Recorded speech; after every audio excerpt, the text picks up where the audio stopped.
নমস্কার, লাভ গার্ডেন চ্যানেলে আপনাদের সবাইকে স্বাগত। আজকে আলোচনা করব বেদানা গাছের পরিচর্যার বিষয়ে। প্রথমেই যে কাজটি করতে হবে সেটা হলো গাছের গোড়ার মাটি সবসময় পরিষ্কার রাখতে হবে। আগাছা জমতে দেওয়া যাবে না।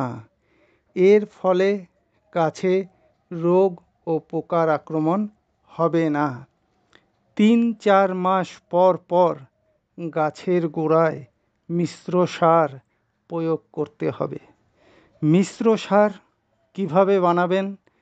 25 লিটার জারের জন্য 4 মুঠ ভার্মিকম্পোস্ট, 1 মুঠ নিমখোল, 2 চামচ শিংকুচি, 2 চামচ হাড় গুঁড়ো, 1 চামচ বাদাম খোল, হাফ চামচ ফাঙ্গিসাইড, 1 চামচ নিমখোল।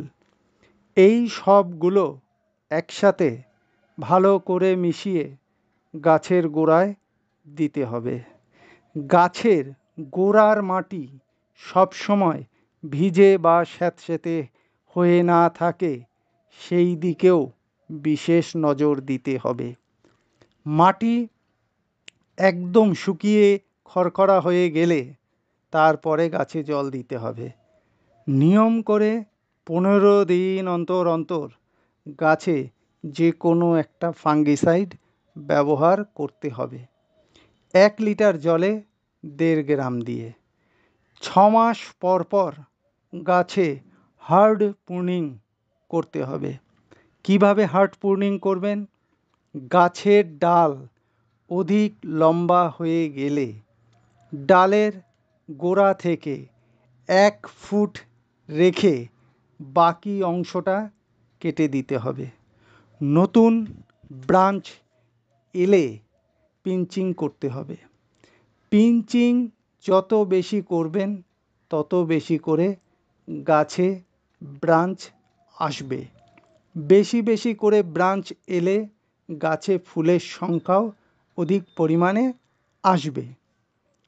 ফুল ঝরে যাওয়া, ফল ফেটে যাওয়া, মার্বেল দানার মতো ফল হওয়ার পর ফল ঝরে যাওয়া, এইসব প্রতিরোধের জন্য গাছে 0050 1.5 গ্রাম, বোরন 1.5 গ্রাম ভালো করে জলে গুলে সকালে গাছে স্প্রে করতে হবে।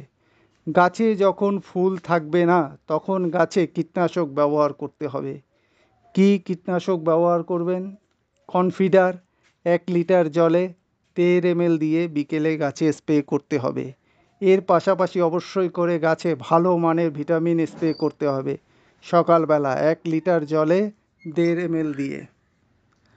মাসে একবার করে গাছে ভিটামিন স্প্রে করতে হবে 1 লিটার জলে 1.5 ml দিয়ে। আশা করি বিষয়টিকে বোঝাতে পেরেছি।